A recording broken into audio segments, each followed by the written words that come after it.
बड़ी खबर का रुख करते हैं। एक बार फिर से आपको बताते हैं, हमारे सहयोगी और डिप्टी एडिटर शिवेंद्र सिंह परमार की रिपोर्ट। डीजीपी यूआर साहू ने आधा दर्जन आईपीएस अधिकारियों को जारी कर दिया है चेतावनी पत्र। कार्यप्रणाली में सुधार और अनुशासन में नौकरी करने के लिए चेतावनी पत्र जारी किया है। आधा दर्जन आईपीएस को डीजीपी ने कड़ी चेतावनी दे दी है। अलग अलग मामलों में विजिलेंस की जांच के बाद डीजीपी ने चेतावनी दी और कई आईपीएस और आरपीएस अधिकारियों को डीजीपी की ओर से एडवाइजरी भी जारी कर दी गई है।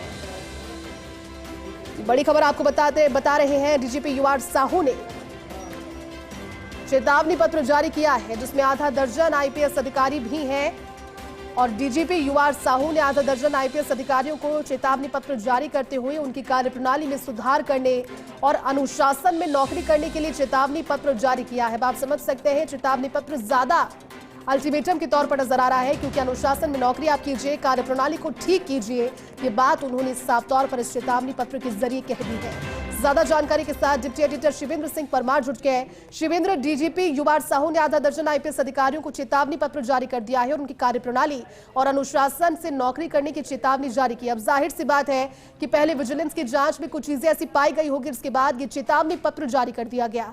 क्या और जानकारी शिवेंद्र इसकी पूरी? देखिए, बड़ी खबर है क्योंकि तकरीबन आधा दर्जन आईएएस ऐसे हैं जिनको कड़ी चेतावनी डीजीपी यूआर साहू ने जारी की है और उन्होंने अपने चेतावनी पत्र में लिखा है कि आप सभी को अपनी कार्य प्रणाली को सुधारने की जरूरत है, क्योंकि अलग अलग मामलों को लेकर जब इन अधिकारियों की भूमिका की जांच विजिलेंस ने की है तो हर अधिकारी की जांच में कोई ना कोई कमी पाई गई है। जैसे कुछ नाम भी फर्स्ट इंडिया को पता चले हैं। एक आईपीएस अधिकारी हैं राघवेंद्र सोहाता, उनका नाम है जिनको कड़ी चेतावनी जारी की गई है। इसके अलावा 5 आईपीएस अधिकारी और हैं जिनमें से 3 एसपी स्तर के अधिकारी हैं, एक आईजी स्तर के अधिकारी हैं और एक डीआईजी स्तर के अधिकारी हैं। इन सभी की अलग अलग प्रकरणों को लेकर पिछले 1 साल के अंदर शिकायत हुई थी, जिसकी विजिलेंस ने जांच की थी और जिन अधिकारियों को चेतावनी पत्र डीजीपी यूआर साहू ने जारी किया है उस चेतावनी पत्र में बाकायदा उनकी कमी का भी उल्लेख किया गया है कि इस मामले में आपकी भूमिका संदिग्ध पाई गई है, इस मामले में जो काम आपको करना चाहिए था वो आपने नहीं किया, इस तरीके से लिखा गया है। इसके अलावा जिन अधिकारियों को एडवाइजरी जारी की गई है उनकी लिस्ट लंबी है।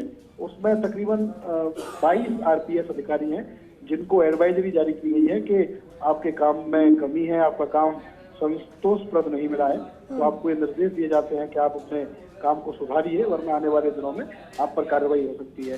तो ये एक हड़कंप है इस खबर के बाद, क्योंकि डीजीपी की ओर से चेतावनी मिल जाना किसी भी आईपीएस अधिकारी को, जो आईपीएस अधिकारी का काम है उस पर सवाल खड़े करती है। और अब ये समय है वो तबादला सूची का समय है। आने वाले दिनों में आईपीएस अधिकारियों के तबादले होने हैं, तो कई आईपीएस अधिकारियों को टेंशन है कि जब हमको चेतावनी मिली है हमारे पुराने काम को लेकर, तो कहीं ऐसा नहीं हो कि जब तबादला सूची आए तो हमारी जो पोस्टिंग है वो बर्फ जैसी पोस्टिंग हो जाए।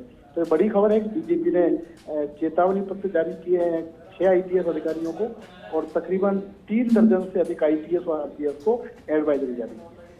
बिल्कुल शिवेंद्र, ये बड़ी खबर है और इसकी पूरी जानकारी भी आप दे रहे हैं। लेकिन शिवेंद्र, जिस एडवाइजरी का जिक्र आपने किया वो चेतावनी पत्र के जरिए जिस तरह से कह दिया गया है कि आप डिसिप्लिन के साथ काम कीजिए, लेकिन एडवाइजरी में और कौन से बिंदु है जिन्हें लिखा गया है इन सभी के लिए जिनके लिए एडवाइजरी जारी हुई है? शिवेंद्र, देखिए, ये दोनों अलग अलग चीज है। हाँ, जैसी जो चेतावनी पत्र है वो सिर्फ 6 आईपीएस अधिकारियों को जारी किया गया है और उस चेतावनी पत्र में साफ लिखा है कि आपको अपनी कार्य प्रणाली को सुधारने की जरूरत है।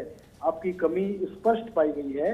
विजिलेंस की ओर से आपके लिए जो शिकायत मिली थी उसमें आपकी भूमिका संदिग्ध मिली है या कोई कमी मिली है, तो जो चेतावनी पत्र है वो पुलिस में अधिक सीरियस माना जाता है और जो एडवाइजरी है वो चेतावनी पत्र के मुकाबले कम सीरियस मानी जाती है। लेकिन दोनों ही गंभीर चीज है और उम्मीद जताई है डीजीपी ने कि चेतावनी और एडवाइजरी के बाद जो अधिकारी हैं, खासकर आईपीएस अधिकारी हैं, वो अपनी कार्य प्रणाली में सुधार करें। ठीक है शिवेंद्र, शुक्रिया आपका इस पूरी बातचीत के लिए।